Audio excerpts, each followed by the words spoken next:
সরকারের কাছে আর কিছুই চান না সোলাডাঙ্গার বাসিন্দারা, বাদ না হওয়ায় নদী গর্ভে বেশি চাষের জমি। সরকারের কাছে আর কিছুই চান না তুফানগঞ্জ মহকুমার বলরামপুর সোলাডাঙ্গা এলাকার 60 বাসিন্দা জমি দেওয়া চলে গেছে তোষা নদীর গর্ভে। চাইতে চাইতে সবশেষ পিঠ থেকে গেছে, কান্না করতে করতে এমনই আঁক করলেন তিনি।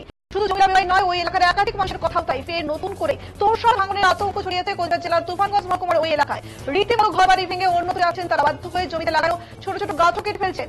জানিয়ে রাখবো, প্রশাসনিক গাফিলতির জেরে এমনটা হয়েছে বলে দাবি গ্রামবাসীদের। যদিও সঠিক সময় ওই এলাকায় বাদ দিত, তাহলে তিনটি গ্রাম সহ হাজার হাজার বিঘা জমি নদী গর্ভে বিলীন হয়ে যেত না। গত কয়েক বছর ধরেই তোষা নদীর ভাঙনে বিপর্যস্ত হয়ে পড়ে ওই এলাকা। বহু মানুষ ঘরবাড়ি ছেড়ে অন্যত্র আশ্রয় নিয়েছেন। প্রশাসনের লোকজন আসছেন, শুধু প্রতিশ্রুতি দিচ্ছেন বলেই অভিযোগ, কিন্তু কাজের কাজ কিছুই হচ্ছে না। গত 5 অক্টোবর ভয়াবহ বন্যায় ওই এলাকায় বহু জমি নদীর গর্ভে চলে গেছে। বাড়িঘর, আবাদি জমি সবই তোষা গিলে নিয়েছে। এর মন্থার প্রভাবে নদীর জল বাড়তি আবার ভাঙন শুরু হয়েছে ওই এলাকায়। এটি আতঙ্কিত হয়ে পড়ে ওই এলাকার বাসিন্দারা। মুহূর্তেই বিঘার পরে বিঘা জমি ভেঙে এগিয়ে আসছে নদী। দীর্ঘদিন ধরে আন্দোলনের ফলে ওই এলাকায় 2140 মিটার বাঁধ নির্মাণের অনুমতি মেলে, কিন্তু ধীর গতিতে কাজে অত্যন্ত ধীর গতিতে হয় আজ এই পরিণতি ওই এলাকার বাসিন্দাদের। রীতিমতো প্রশাসনের দিকে আঙুল তুলেছেন তারা। সঠিক সময় কাজ করলে এই পরিণতি দেখতে হতো না বলে জানিয়ে রাখবো, গ্রামবাসীরা জানান যে তাদের জায়গায় জমি নেই, কোথায় যাবেন কি করবেন ভেবে পাচ্ছেন না। যতটুকু চাষযোগ্য জমি ছিল সবই গিলে নিয়েছে রাষ্ট্রের তোষা। তাই বাধ্য হয়ে রাস্তার দিকে এগোচ্ছেন তারা। পঞ্চায়েত সদস্য কুমার নীরেন্দ্র নারায়ণ জানান যে 2023 সালে বাতি তৈরির অনুমতি মেলে। এরপর 2025 সালে কাজ শুরু হলেও এখনো সেভাবে কাজ এগোয়নি। স্থানীয় বাসিন্দা আমজাদ হোসেন জানান, প্রায় 1 মাস আগে নদী গর্ভে প্রায় 1.5 কিলোমিটার গড় চলে যায়। 5 অক্টোবর প্রশাসনিক আধিকারিকরা অঞ্চল করেছিলেন, আজ কিছুই। আজকের মধ্যে হয়তো টাবুপাড়া নদী গর্ভে চলে যাবে। প্রশাসনকে দ্রুত ব্যবস্থা নেওয়ার দাবি জানিয়েছেন এলাকাবাসীরা।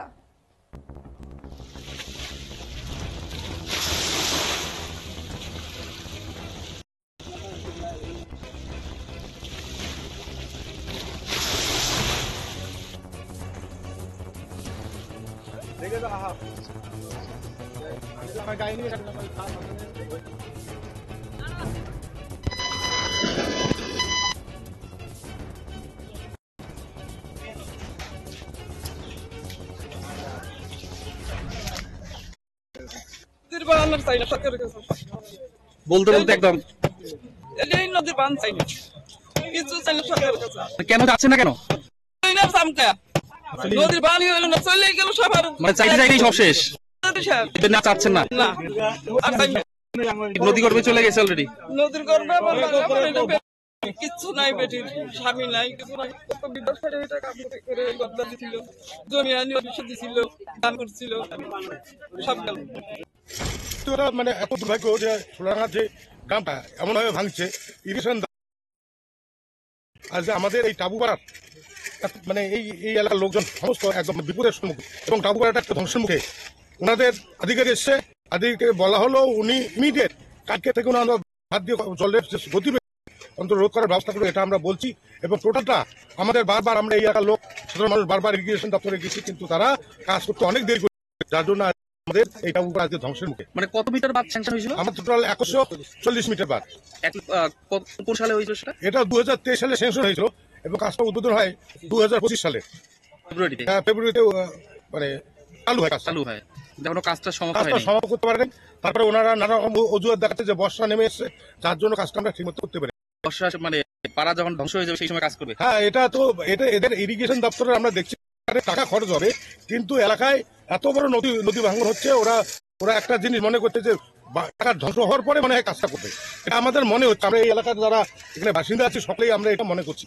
গত যেভাবে গাছ থেকে শুরু করে এইখানে 1.5 কিলোমিটারের মতো গড় ছিল, সেটা ভেঙে নদী গর্ভে চলে গেছিল। ওই পারে নাকি 3-4টা পাড়াও ছিল, 3-4টা পাড়াও চলে গেছে। তো বিগত 5 তারিখে বিভিন্ন প্রশাসনের আধিকারিকরা এখানে এসেছিলেন। আসার পরে তারা বলে গেছিল যে দ্রুত গতিতে তার সমাধান করবে, কিন্তু আসার পরে তারা চলে গেছে।